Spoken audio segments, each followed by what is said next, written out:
This is Simon Wren-Lewis saying what I think we probably all agree about austerity.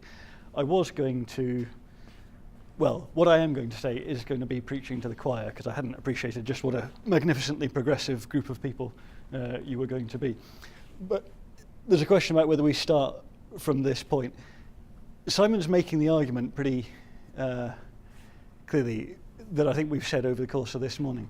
I just want to dig down a bit into this and talk through some of the evidence that we have.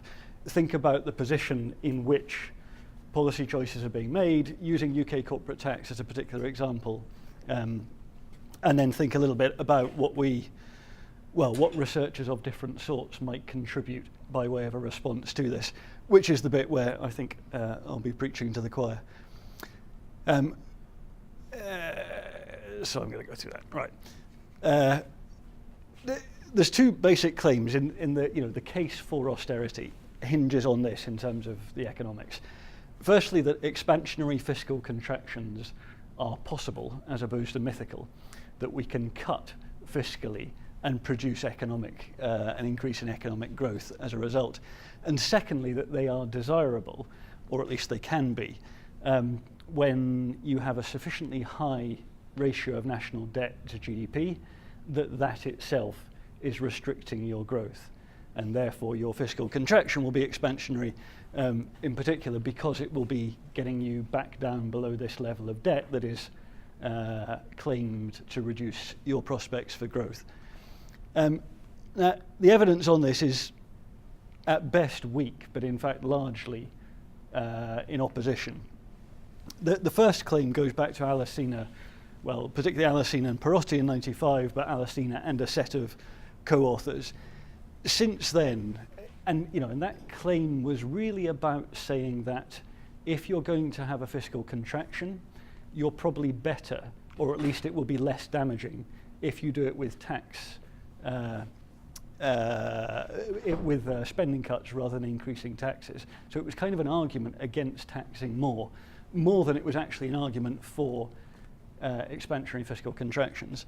But in any case, since then, and starting with a slightly spectacular mea culpa from the IMF in 2010, there's been a series of pieces of research just showing that those findings, none of them stand up, including Perotti himself, effectively retracting the 1995 work, even though Alesina didn't join in at that point. There's also been a set of new findings that show when you use effectively better data and you're a bit more careful about what you're doing with it, you get a reversal of this result. Not just that you can't find the Alesina result, but that it goes the other way. Contractionary fiscal contractions are contractionary. Who knew? And Alesina himself, with a few others, although he doesn't say it explicitly, Taylor's interpretation is that in fact their new results show they've joined this consensus view. Right, so there is no basically serious economic evidence for the first part of this.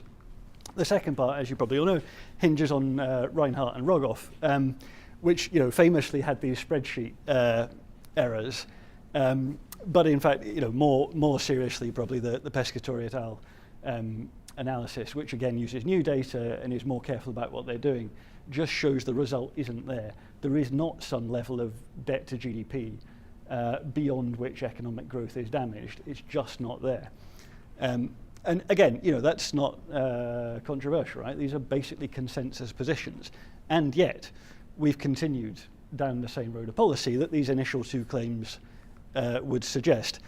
This Cobham bloke, with whom I may share some genes, says this, the question is why have politicians insist on austerity when there is no serious intellectual justification, right? And that's, I think, in a sense, what we're here. We're not talking about alternatives to austerity because we think the first two claims are right, but we could do it a bit less stupidly than we're doing it.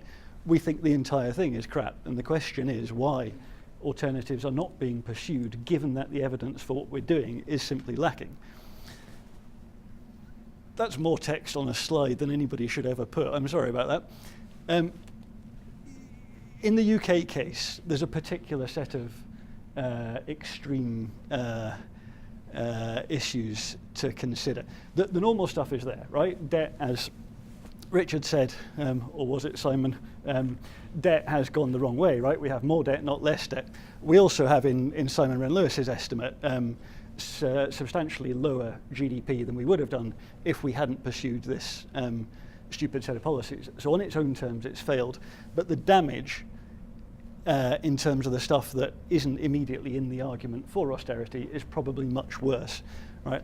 The disproportionately, the burden of the cuts has fallen on already marginalised and vulnerable groups, right? So people living in income poverty are 21% of the UK population, but they bore 39% of the cuts, so nearly twice as much in terms of the burden as the average other member of the population. People living with a disability, 8% of the population, 29% of the burden of the cuts, and people with the most severe disabilities, 2% of the population, but 15% of the cuts. In other words, 7 times or more than 7 times more badly hit than the rest of the population. In terms of the gender analysis, you can cut it different ways, but every way you cut it, women suffered more than men. Now, these things are not random, but they're not a stated aim of austerity. But we shouldn't consider them to be just bad luck. The UN Committee on Economic, Social and Cultural Rights hammered the UK this year, albeit it was barely reported, exactly for this, for failing to consider the impact on a range of inequalities, on achievements of rights in the way they'd done it. One thing that underlies this being particularly bad, this set of outcomes in the UK, is the way it was done. Most countries combined cuts in spending with rises in tax. The UK was the only major economy which went the other way. We actually cut spending more than we cut the deficit, because we cut spending also in order to pay for tax cuts at the same time. So tax actually fell in the UK as opposed to going up a bit elsewhere, making the UK the most extreme tax-averse austerity case that there is. Now, one part of that, a large part, is that we were funding corporate tax cuts at the same time as we were cutting across a whole set of areas of spending, from 28% in 2010 down to, well, will it be 15% by the time we're finished? That looks like where we're going. That was done, as with, in a sense, the overarching austerity case, but in a more extreme way. That was done in absolute opposition to the evidence. The evidence of the government's own analysis showed that this would not increase the tax base. The best estimate they have, allowing for behavioural change, unquote, is that all these cuts will just be giving away revenue. And that was the estimate before they did it, and it has turned out to be the case. So it was nothing more than a giveaway with no expectation of any kind of Laffer effect, any impacts in increasing the base. That's the Office of Budget Responsibilities analysis for, this is the second Parliament now, so 2014-15 to 2020-21. What they're looking at in the second Parliament is a small increase in the tax to GDP ratio overall, driven by increases in personal income tax and national insurance contributions. These have already disappeared. The forecast, the reforecast done just now in November, shows a £90 billion shortfall for the rest of this Parliament, concentrated in the first 2 areas. So basically they're going negative as well, meaning that as things currently stand, we expect to see another fall in tax to GDP over this Parliament, made up of corporate tax losses. Note there's no red on the onshore corporate tax at the end. There's no expected increase in the base. We're just giving away revenues by lowering the rate. But also, we're going to see that in PAYE and NICs. The reason for that is that this policy has created, deliberately, a wedge between what you pay on personal income and what you pay on corporate income. So increasing numbers of people are creating companies in order to receive their personal salaries as corporate income. Now that should have increased the base, but overall it hasn't, because we've done so much other damage to the economy. What it's doing then is simply reducing the base we have over here for PAYE and national insurance contributions at the same time as we're giving away money on corporate tax. So we're making these choices, big fiscal decisions to give away revenues, at the same time as we're making each of these cuts that's making inequality worse, and claiming that we have to do it in the name of austerity. All right. If that didn't already feel enough like preaching to the choir, this bit should be. What do you do about this? What do we do about this? If we say we're going to do research that is neutral and apolitical, of course it's political, right? We'd be taking a decision to make it more likely that bad policy continues. So what's the alternative? I think the question that's sometimes difficult to think about is that it's, we're talking about not this, but this.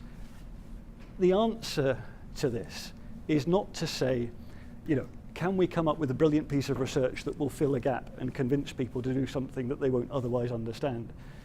No, because people aren't doing this because they genuinely believe something else. People are doing this because they want to do this. So the question is, what's the difference that your research can make in terms of whether those people feel able to keep doing this thing that the evidence doesn't support? And that means thinking differently about who the audience is, thinking differently about how you communicate, possibly even choosing to prioritize the communication of the research over the choice of research itself. And that means thinking about things like indexes, as we're going to. Not only perhaps the best econometric results you might get, for example, but that is another session, so I'll finish there. Thank you.